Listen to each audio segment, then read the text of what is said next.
Сайн байцгаана уу эрхэм мөндөд сонсогчдоо. Зулагийн хуулийн зөвлөгөө подкастад тавтай морилно. За энэ подкастаараа хуулийн талаарх зөвлөгөө мэдээллийг хүргэж явах болно. За сайн байцгаана уу эрхэм мөндөд сонсогчдоо.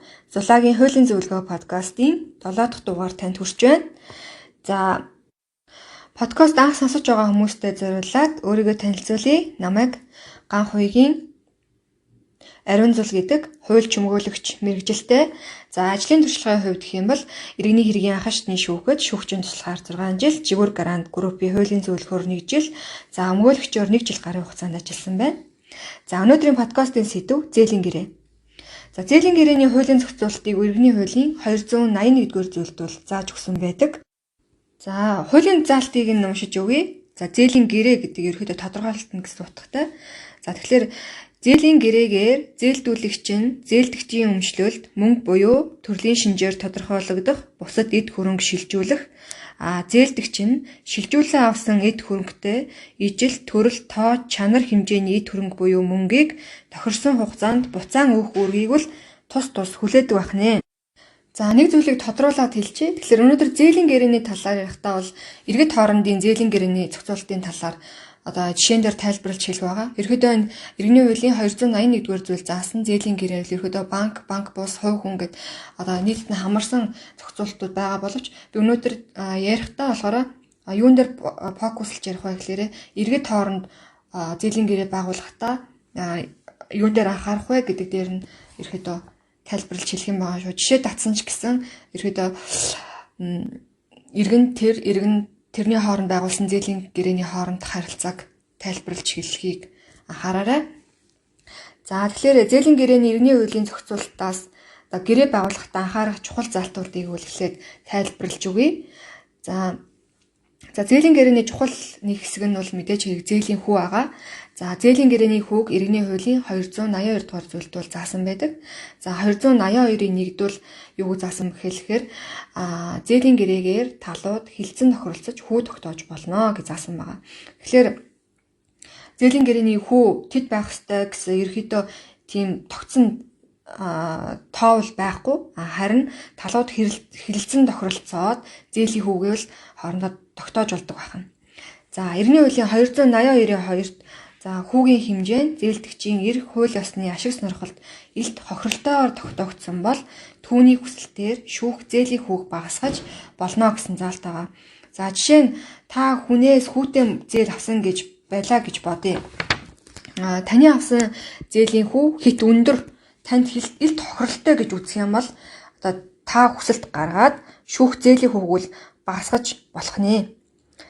За одоо 282-ийн 3 дахь зүйл заалтанд юу гэж заасан байдгийг уншиж өгье. За хуульд өөрөөр заагаагүй бол хүү тогтоосон бол зээлийн гэрээг бичгээр хийнэ.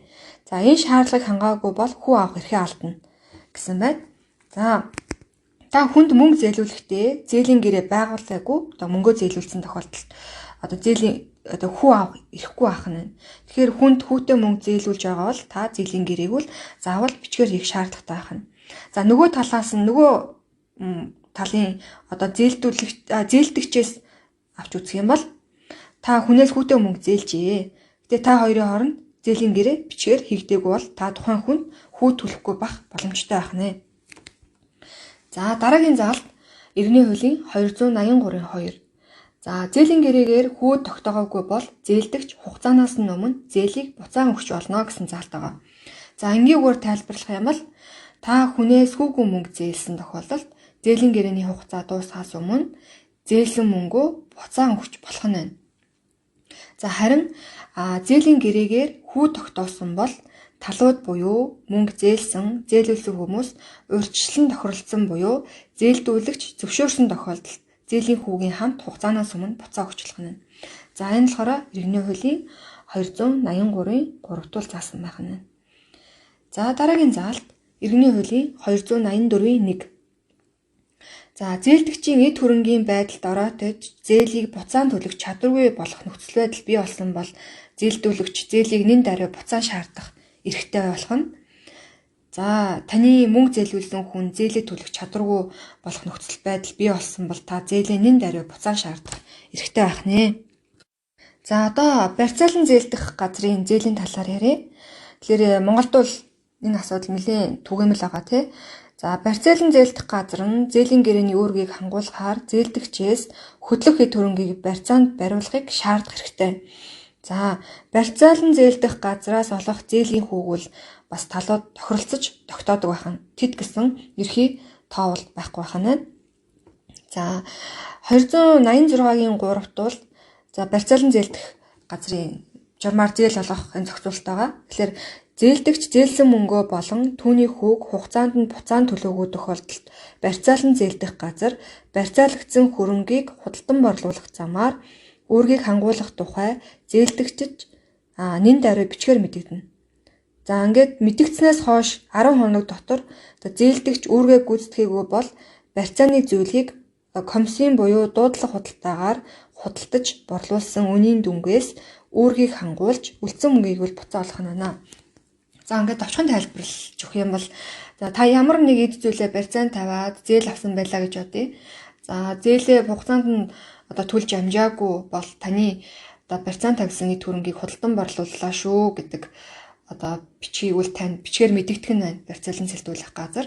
За тэгээд бичгээр танд мэдэгдснээс хойш 10 хоногийн дотор таныг зээлээ ингээд төлөхгүй байх юм бол таны эд хөрөнгийг комиссийн буюу дуудлага худалдаагаар худалдан борлуулад за зээл болон зээлийн хүүгээ аваад за үлдсэн мөнгийг бол танд буцаан өгөх ёстой байх нь байна. За дараагийн хуулийн зал. За иргэний хуулийн 286-гийн 5-д бол заасан байгаа. За хуульд өөрөөр загваргүй бол барьцаалан зээлдэх газраас олох зээлийн гэрээг бичгээр хийнэ. За зээлийн гэрээгээ бичгээр хийгээгүй бол гэрээ хүчин төгөлдөр бус болох нь байна. За хуульд өөрөөр заагаагүй бол гэдэг үгийг маш сайн анхаарах хэрэгтэй байдаг. За тэгэхээр нөгөө нэг зээлийн гэрээний одоо ерхий зохицуулалт нь болохоор энд ингэ бичигдсэн байгаа. Бас өөр нэг хууль дээр одоо жишээлх юм бол барьцаалан зээлдүүлэх газрын одоо тусгай хууль гэж болно шүү дээ. Одоо Монголд 400 гаруй хууль байдаг учраас. Тэгэхээр одоо наривчл зохицуулаагүй хууль байхгүй л ах юм бол яг хөө энэ хуулийн залтыг барьж болно гэсэн үг. Өөр дахиад одоо барьцаалан зээлдүүлэх газрын тухай одоо энэ зээлийг журмалсан хууль байх юм бол тэр хууль одоо наривчлан зохицуулсан хууль байх юм бол тэр хуулийн залтыг барьж мөрднө гэсэн үг гэдэм шүү. За өнөөдрийн дугаарыг түрээд өндөрлж байна. Дараагийн дугаараар дахин уулзтлаа. Түр баяртай. Баярлаа.